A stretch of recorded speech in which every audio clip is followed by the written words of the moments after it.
मैं बहुत ही अमीर इंसान था। मैंने 4 शादियां की, लेकिन चारों ही पत्नियां बांझ निकलीं। मेरी उम्र 40 साल हो गई थी और मुझे बच्चे की बहुत ही चाहत थी। एक दिन मेरा दोस्त मुझे कोठे पर ले गया और कहा कि यहाँ एक लड़की पैसे लेकर बच्चा पैदा कर देती है। मैं राजी हो गया और जब मैं उस लड़की के पास गया तो मेरे सिर पर आसमान गिर पड़ा, क्योंकि वो लड़की तो मेरा नाम समीर है। मैं बहुत अमीर था। बच्चे की तमन्ना में मैं शादी पर शादी करता गया और ऐसे करते करते मैंने 4 शादियां कर लीं, लेकिन मेरी किस्मत में बच्चा नहीं था। मेरी चारों ही पत्नियां बांझ निकलीं। मुझे कोई औलाद ना हुई। एक दिन मेरा दोस्त मुझसे कहने लगा कि एक तवाइफ है, वो पैसे लेकर बच्चे पैदा करती है। मैंने उस औरत को घर बुलाकर उसके चेहरे पर लगा मास्क उतारा तो मेरे सिर पर आसमान गिर पड़ा, क्योंकि मैं अपने दोस्त के साथ जिस जगह गया था वहाँ की रातें जागती थीं और दिन सोते थे। हर तरफ से गानों की आवाज़ और ढोलक की थाप के साथ घुंघरुओं की आवाज़ें आ रही थीं। मैं अपने दोस्त के साथ चलता हुआ तेज़ी से कदम उठाता जा रहा था। उस वक्त तो मेरा दिल बहुत तेज़ी से धड़क रहा था। मैं बहुत ही अमीर इंसान था। मेरे पास पैसे की कोई कमी नहीं थी, लेकिन यह भी सच था कि मैं अय्याश टाइप का हरगिज नहीं था। बाजारी हुस्न से मुझे कोई मतलब नहीं था, बल्कि मैं तो गर्दन नीचे करके निकल जाता था। और अब भी जब मेरा दोस्त मुझे इन बदनाम गलियों में लेकर आया था तो मैं सर नीचे किए हुए चला जा रहा था कि कहीं कोई मुझे पहचान न ले, क्योंकि मेरा शुमार बड़े बड़े बिजनेसमैन में होता था। मैं अपनी इज्जत के लिए डर रहा था, पर ये मेरी मजबूरी थी जो कि मुझे यहाँ पर खींच लाई थी। काफ़ी पुरानी इमारतें थीं, छोटी छोटी गलियाँ थीं। हर 2 मंजिल इमारत से नाच गाने की आवाज़ें गूंज रही थीं। इमारतों के बाहर मुंह में पान दबाए उस कोठे की दलाल खड़ी थीं। ग्राहकों को अपने कोठे में जाने को कह रही थीं, साथ ही बेबाक शब्द भी बोल रही थीं। साहब, हमारे कोठे को इज्जत बख्श के तो देखें, आपकी तबीयत हरी हो जाएगी। इस तरीके की बातें सुनकर मैं शर्म से ज़मीन में गड़ा जा रहा था। मेरा चेहरा लाल हो गया था। मैंने कभी इस तरह की बातें नहीं सुनी थीं। लगता था जैसे कोई कारोबारी कपड़े का बाजार हो और दुकानदार अपनी चीज़ों की तारीफ करके उसे बेच रहा हो। क्या औरत इतनी सस्ती और मामूली सी चीज़ थी। खैर, मैं दिल ही दिल में दोस्त की बात मानकर बहुत पछता रहा था। मुझे यहाँ आना ही नहीं चाहिए था। यहाँ आकर मैंने बहुत बड़ी गलती कर दी थी। मेरा दिल चाह रहा था कि मैं यहाँ से वापस चला जाऊँ कि तभी एक कोठे के पास जाकर मेरे दोस्त राजेश के कदम रुक गए थे। इससे पहले कि मैं मना करता, राजेश ने मेरा हाथ पकड़ा और फिर उस कोठे की सीढ़ियाँ चढ़ने लगा। सीढ़ियाँ सीमेंट की बनी हुई थीं और सीढ़ियों की दीवारों पर पान के दाग लगे हुए थे। चारों तरफ अजीब सी गंदी बदबू फैली हुई थी। हम लोग ऊपर गए तो आंगन में सफ़ेद चांदनी बिछी हुई थी और शराब गुलाब के फूलों से मिलकर एक अजीब सी बू का एहसास हो रहा था। सामने सफ़ेद चांदनी पर लाल रंग के तकिए टिकाए एक मोटी सी औरत बैठी हुई थी और जिसके सामने एक खूबसूरत सी लड़की डांस कर रही थी। पाँव में घुंघरू पहने गीत और गानों के बोलों पर डांस कर रही थी। सामने कालीन पर हारमोनियम और ढोलक वाले बैठे हुए थे, जो अलग से ही अपना एक राग बजा रहे थे। सामने एक अधेड़ उम्र मोटी सी औरत मुंह में पान दबाए हुए उस लड़की के डांस को देखते हुए पाँव हिला रही थी। मुझे वहाँ का माहौल देखकर दहशत सी होने लगी थी। मैंने राजेश से कहा कि चलो यहाँ से, मुझे यहाँ कोई बात नहीं करनी। तो वो कहने लगा, अरे मर्द बनो, क्यों इतना डर रहे हो। मुझे उस तख्त पर बैठी औरत के पास ले गया। वो शायद राजेश को जानती थी। मुझे उसके साथ देकर सर से पांव तक राजेश से आंखों के इशारे से पूछने लगी, ये कौन है। राजेश ने कहा कि ये मेरा दोस्त है, इसे सीमा से मिलना है, क्योंकि इसे एक बच्चे की चाहत है। उसने झट ही मेरे आने की असल वजह भी बता दी थी। उस औरत ने पहले गुलदान में पान की पीक मारी, फिर मुझे देखने लगी। बोली, बैठो मियाँ, यूँ खड़े खड़े तो बात नहीं होगी तुमसे। मैं वहाँ रुकना भी नहीं चाहता था, बस मेरी मजबूरी और बेबसी थी, मुझे यहाँ खींच लाई थी। मैं तख्त के एक कोने पर जाकर टिक गया। वो कहने लगी, देखो साहब, मैं पैसों में कमी नहीं करती। पूरे साल लड़की मेरे काम की नहीं रहती। तेरे बच्चे को अपने पेट में पालेगी तो कमा कर तो देगी नहीं, इसलिए 10 लाख लूँगी। आधी रकम पहले देने पड़ेगी। मेरा दिल अभी अंदर से बेचैन था। मैंने एक नज़र राजेश को देखा तो वो मुझे दिलासा देने लगा। मैंने कहा, मैं लड़की को यहाँ नहीं रखूँगा। तो वो कहने लगी कि 15 लाख दो तो अपनी लड़की को साथ ले जाओ। मैंने जेब से अपनी चेकबुक निकाली और 15 लाख का चेक उसे दे दिया। मेरे लिए पैसों की तो कोई समस्या ही नहीं थी।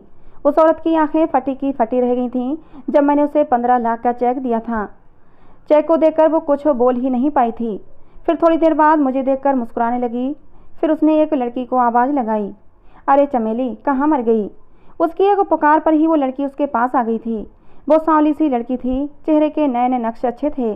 फिर उस औरत ने कहा, चमेली ये सीमा का ग्राहक है, उससे कहो कि तैयारी कर ले। इससे पहले कि वो चमेली नाम की लड़की हुक्म को पूरा करती, मैंने उससे कहा कि मैं पहले लड़की को देखना चाहता हूँ। लड़की खूबसूरत होनी चाहिए क्योंकि मुझे बच्चा खूबसूरत चाहिए। मेरी बात सुनकर वो औरत कह कहा लगाकर हंसने लगी। बोली, हाँ जाकर देख लो, होश ना उड़ जाए तो कहना।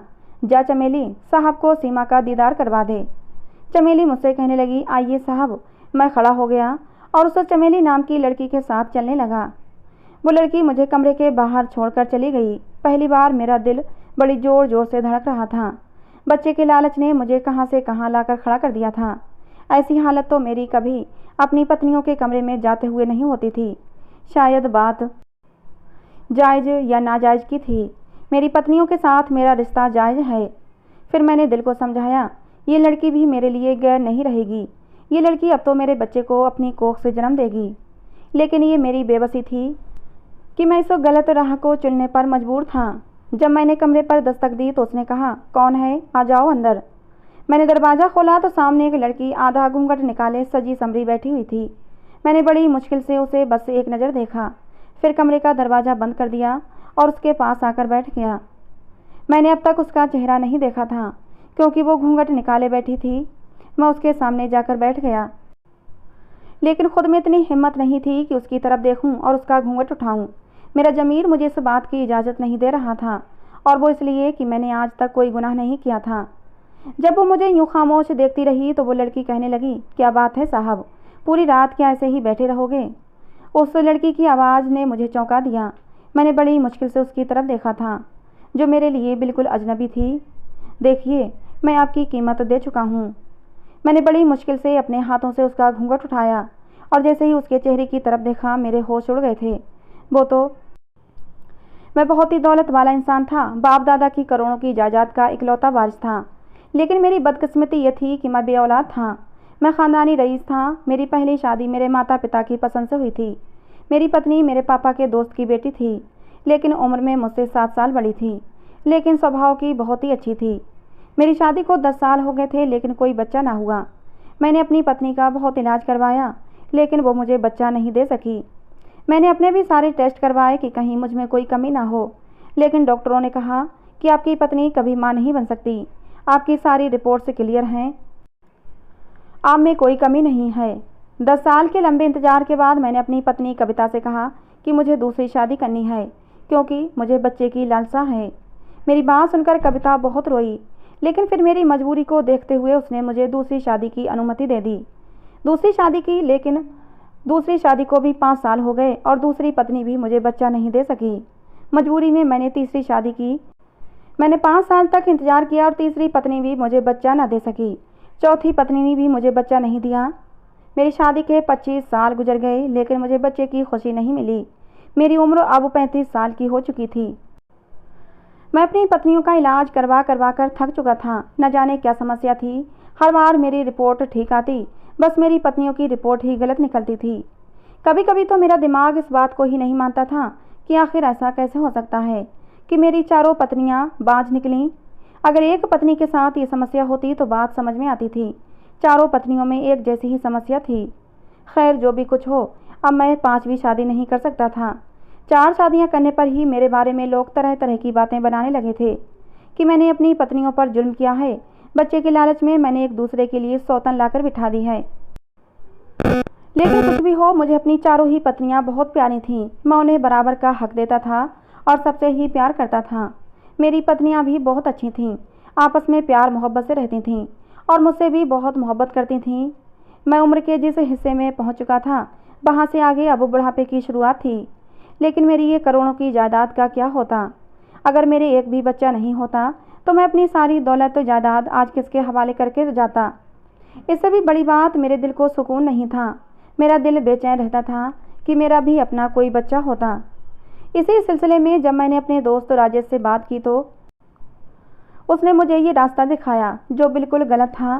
पहले तो मैंने मना कर दिया। मैंने कहा कि मैं एक शरीफ इंसान हूँ, एक तवाइफ से क्यों औलाद पैदा करवाऊँगा। मेरी बात सुनकर वो कहने लगा, तो क्या अब बच्चे के लिए 5वीं, 6ठी, 7वीं शादी करोगे?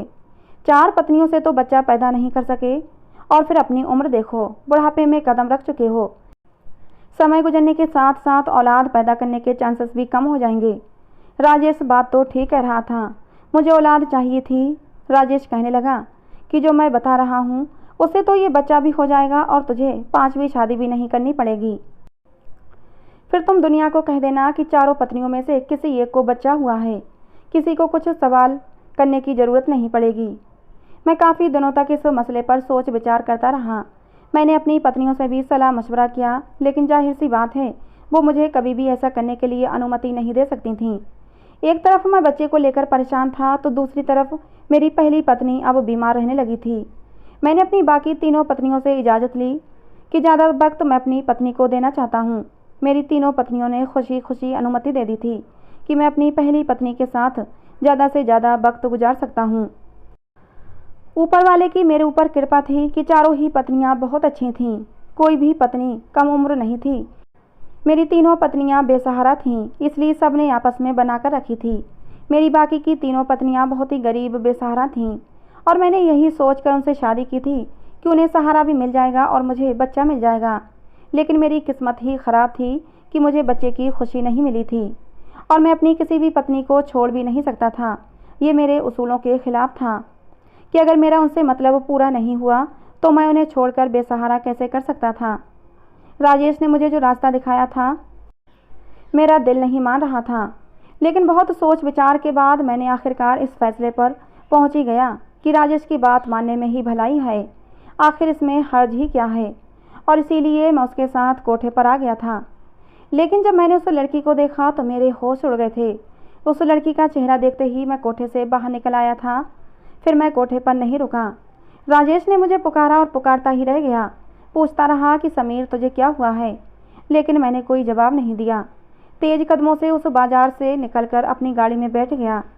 मैंने राजेश का आने का इंतज़ार भी नहीं किया। मैं वहाँ से सीधा घर आ गया। पूरा रास्ता मेरा बेचैनी से कटा था, एक पल को भी मुझे चैन नहीं आया था। घर आकर मेरी बेचैनी वैसी की वैसी ही थी। मैं आज किसी भी पत्नी के कमरे में जाना नहीं चाहता था। ड्राइंग रूम में ही बैठा सिगरेट पीता रहा। जब आधी रात गुजर गई, बार बार मेरे दिमाग में उस मासूम सी लड़की का चेहरा घूमने लगा। पता नहीं क्यों उस लड़की को देखते ही मुझे उस पर दया आ गई थी। वो तो बहुत ही मासूम थी, 17-18 साल की मासूम सी लड़की जो मेरी बेटी की उम्र की होगी। मेरे ज़मीर ने ये बिल्कुल गवारा नहीं किया कि मैं उसके साथ शारीरिक संबंध बनाऊं, और मेरे दिमाग की उलझन बढ़ने लगी थी। तब मेरी पहली पत्नी ड्राइंग रूम में आई थी। मुझसे कहने लगी, समीर क्या बात है, सोए नहीं आप? मैंने एक नज़र उसकी तरफ देखा, फिर नाम में सिर हिला दिया। वो मेरे पास बैठ गई, कहने लगी, क्या कोई परेशानी है आपको? मैंने एक नज़र उस पर डाली। मेरा और उसका साथ 25 साल का था, और अब वो बीमार रहने लगी थी। मैंने उसका हाथ थामा और कहा, तुम्हारी तबीयत कैसी है? कहने लगी, मुझे अपने बचने की उम्मीद नहीं। मेरे पेट का अल्सर कैंसर का रूप धारण कर चुका है, और इस बीमारी से मैं अब और ज़्यादा लड़ नहीं सकती। मेरी पत्नी की आंखों में आंसू आ गए थे। मैं भी जानता था कि मेरी पत्नी कुछ ही महीनों की मेहमान है, और इसीलिए मैं अपना सारा समय उसी के साथ बिताता था। मेरी पत्नी ने रोते हुए अपना सिर मेरे कंधे पर टिका दिया। मैंने उसे अपनी बाहों में ले लिया और कहा, कविता, मैं चाहता हूँ कि मैं तुम्हें लंदन ले जाऊँ और वहीं तुम्हारा इलाज करवाऊँ। मेरी बात पर वो कहने लगी कि कोई फ़र्क नहीं पड़ेगा, समय गुजर चुका है, मेरा समय अब करीब आ चुका है। लेकिन मरने से पहले मेरी एक आखिरी इच्छा पूरी कर दें। मुझे इस घर में बच्चे की किलकारियाँ देखनी हैं। एक छोटा सा प्यारा सा बच्चा आपकी गोद में देखना चाहती हूँ। आप चाहें तो मुझे तलाक दे दें और किसी ऐसी औरत से शादी कर लें जो आपको बच्चा दे सके। कविता की बात सुनकर मेरी आंखों में भी आंसू आ गए। मैंने कहा, कविता, मैं तुम्हें मरने से पहले और ज़्यादा दुख नहीं देना चाहता। पहले ही मैं तुम्हें बहुत दुख दे चुका हूँ। तुम्हारे लिए 3-3 सौतने लाकर बिठा दी, लेकिन अब इतना बड़ा दुख मैं तुम्हें दे नहीं सकता। मेरी बात सुनकर कविता बहुत ही दुखी मन से कहने लगी, मुझे आपकी कोई भी बात बुरी नहीं लगी है।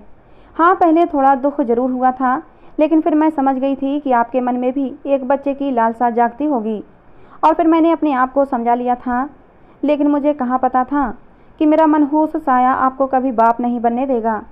इसीलिए मैं कह रही हूँ कि आप मुझे तलाक दे दें और एक ऐसी औरत को घर ले आएं, उससे शादी कर लें जो आपको बच्चा दे सके। जब मैं आपकी ज़िंदगी से चली जाऊंगी तो हो सकता है आपको बच्चे की खुशी मिल जाए। इतना कहकर वो रोने लगी। मैंने कहा, ऐसा कुछ नहीं है, ऐसा मत सोचो, शायद बच्चा मेरे नसीब में ही नहीं था। मेरी बात सुनकर वो कहने लगी, आपने शादी हमेशा बेसहारा लड़कियों से ही की ताकि आपकी बात भगवान को पसंद आ जाए, लेकिन आज आप उस कोठे से भागकर क्यों आ गए? उसके मुंह से ये बात सुनकर मुझे हैरत का तेज झटका लगा। मैंने कहा, तुम्हें किसने बताया?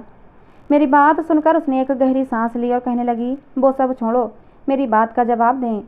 मैंने कहा, मेरा दिल नहीं माना, क्योंकि वो तवाइफ है, फिर बहुत ही कम उम्र है, बस 18 साल की लड़की है। उसे देखकर तो मुझे उस पर तरस आ सकता है। पता नहीं इतनी कम उम्र में उस बेचारी से ये घटिया काम क्यों लिया जा रहा है। मैं इसीलिए वहाँ से वापस आ गया था।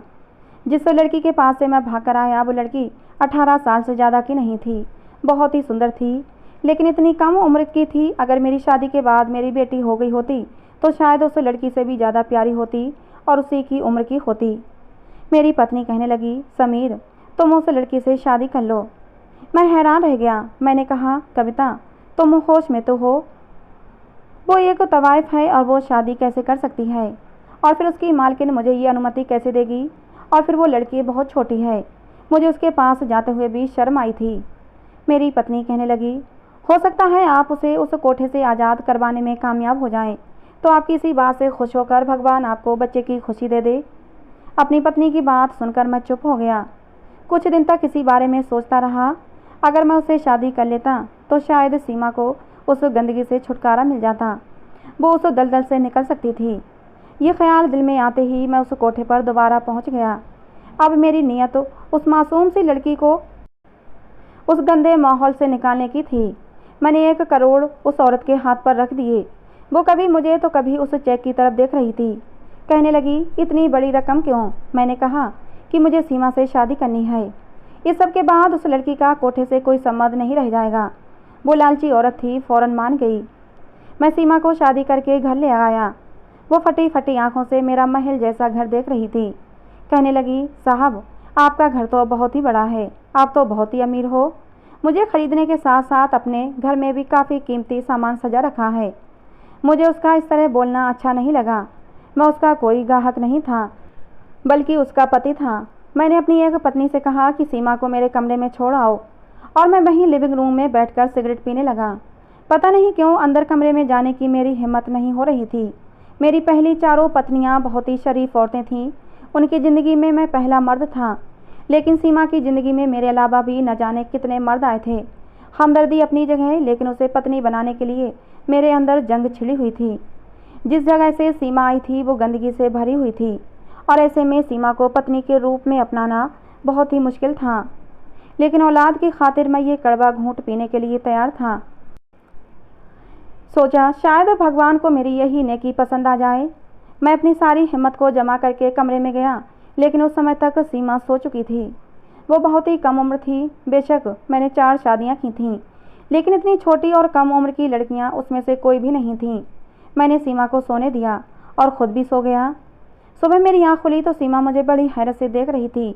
रात से अब तक मैंने उसे छुआ भी नहीं था, शायद इसीलिए इतना हैरान हो रही थी। मैंने उठकर उससे कहा कि नाश्ता कर लो, रात भी तुमने कुछ नहीं खाया था। ये कहकर मैं कमरे से बाहर निकल गया। कुछ देर बाद सीमा भी बाहर आ गई थी। नाश्ते की टेबल पर मेरी सब पत्नियां मौजूद थीं। वहीं आकर सीमा भी बैठ गई। मैंने अपने हाथों से एक एक निवाला अपनी 4 पत्नियों को खिलाया। ये मेरा शुरू से नियम था कि मैं एक एक कौर अपनी पत्नी को अपने हाथों से ज़रूर खिलाता था। मैं अपनी सब पत्नियों से एक जैसा प्यार करता था। कई दिन ऐसे ही गुजर गए थे, लेकिन सीमा के साथ अब तक मेरा कोई शारीरिक रिश्ता नहीं बन पाया था। कुछ दिन ऐसे ही गुजर गए थे कि एक दिन सीमा मुझसे कहने लगी कि आपने इतने सारे पैसे देकर मुझे क्यों ख़रीदा। मैं उसके मुंह से ये सब सुनकर हैरान हो गया। मैंने कहा, ये बात क्यों कही तुमने? मैंने तुम्हें ख़रीदा नहीं, बल्कि तुमसे शादी की है। मुझे उसकी ये बात बुरी लगी थी। वो कहने लगी, मैं जानती हूँ कि आपने शादी से पहले 1 करोड़ की बड़ी रकम उस कोठे की मालकिन को दी है। मुझे तो लगा था कि आप एक रात भी सब्र नहीं करेंगे, मुझसे अपने पैसे वसूल करने की पूरी कोशिश करेंगे, लेकिन आप तो। मैं उसकी बात सुनकर हैरान हो गया। उसकी बात पर मुझे बहुत गुस्सा आने लगा। अगर वो और इससे आगे कुछ बोलती तो शायद मैं उसके मुंह पर थप्पड़ भी मार देता, लेकिन वो चुप हो गई थी। मैंने कहा, तुम मेरी पत्नी हो, समझी, कोई बाजारू औरत नहीं। ऐसी बात मुंह से दोबारा मत निकालना। ना चाहते हुए भी मेरी आवाज़ तेज हो गई थी। मुझे गुस्से में देखकर सीमा कहने लगी, हम सब तो ऐसे ही बातें करते हैं साहब। मैंने तो होश संभालते ही मर्द के ऐसे ही रूप देखे हैं, नोच खाने वाले, औरत को खिलौना समझने वाले, भूखे कुत्तों जैसे। मुझे हैरत होती है कि आप कैसे मर्द हो, जिसने मेरी सबसे बड़ी कीमत अदा की हो, लेकिन फिर भी मुझे छुआ ना हो, मुझे आराम से सोने दिया। मुझे हैरत हुई, वरना मैं तो तेज बुखार में भी होती थी तब भी कोई मुझे छोड़ता नहीं था। यही कहते थे कि तेरी कीमत इसलिए नहीं दी कि तेरे बुखार का ख्याल करें।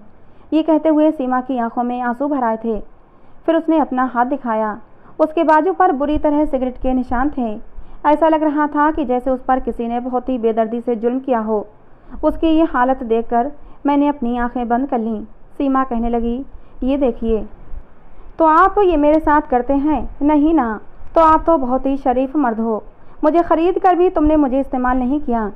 मैंने कहा, तुम मेरी पत्नी हो और पत्नी के साथ प्यार से पेश आया जाता है, उसके साथ दरिंदगी नहीं की जाती।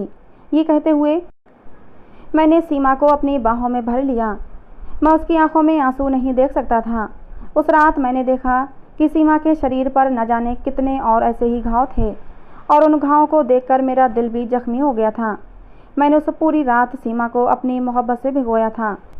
सीमा को तो विश्वास ही नहीं हो रहा था कि मर्द ऐसे भी प्यार करते हैं। उसने तो मर्द का दूसरा ही रूप देखा था। धीरे धीरे सीमा के घाव भी भरने लगे थे और अब उसकी बाजारी जबान भी सुधरने लगी थी।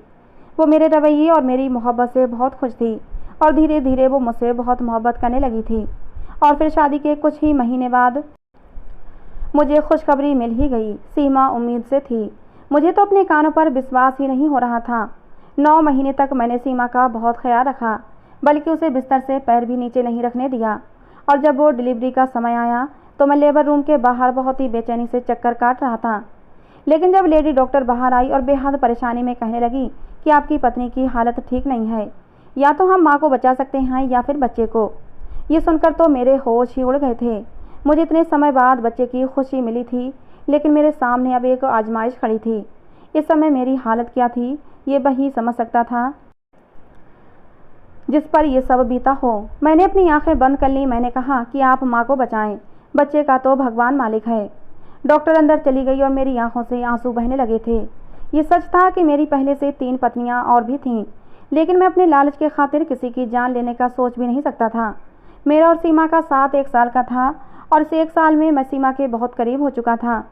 आंसू मेरे बस में नहीं थे, वो मेरी आंखों से बहे जा रहे थे। कुछ ही देर बाद लेडी डॉक्टर बाहर आई। मैंने उससे पूछा, मेरी पत्नी कैसी है? तो वो कहने लगी कि माँ और बेटा दोनों ही खतरे से बाहर हैं। ये सुनकर मुझे हैरत का तेज झटका लगा था। मैं तो खुशी से पागल ही होने वाला था। जब नर्स ने मेरे हाथों में मेरे बेटे को डाल दिया था तो उसे सीने से लगाकर मैं फूट फूट कर रोने लगा था। अस्पताल के सारे लोग मेरे इर्द गिर्द जमा हो गए थे।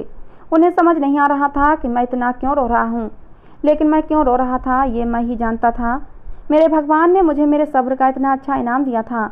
आज मुझे भगवान के चमत्कार पर विश्वास हो गया था। ये मेरे लिए किसी चमत्कार से कम नहीं था। मैं सीमा और बच्चे को लेकर घर आ गया। मेरी पहली पत्नी कविता बच्चे को देखकर बहुत खुश हुई थी और फिर 8 दिन बाद ही वो इस दुनिया से चली गई। मुझे उसके जाने का बहुत दुख था, लेकिन होनी को कौन टाल सकता है। मेरी चारों पत्नियों की मेरे बेटे में जान बसती है। आज मेरे बेटे को एक नहीं 4-4 माँओं का प्यार मिल रहा है। अपने घर में ये खुशियाँ देखकर मैं बार बार भगवान को धन्यवाद करता हूँ। तो दोस्तों, आज की हमारी ये कहानी आपको कैसी लगी कमेंट बॉक्स में ज़रूर बताना। पसंद आई हो तो प्लीज़ लाइक करना। ऐसी और कहानियों के लिए हमारे चैनल को सब्सक्राइब करना। कहानी को अंत तक सुनने के लिए आप लोगों का बहुत बहुत धन्यवाद दोस्तों। मिलते हैं अगली किसी नई कहानी में।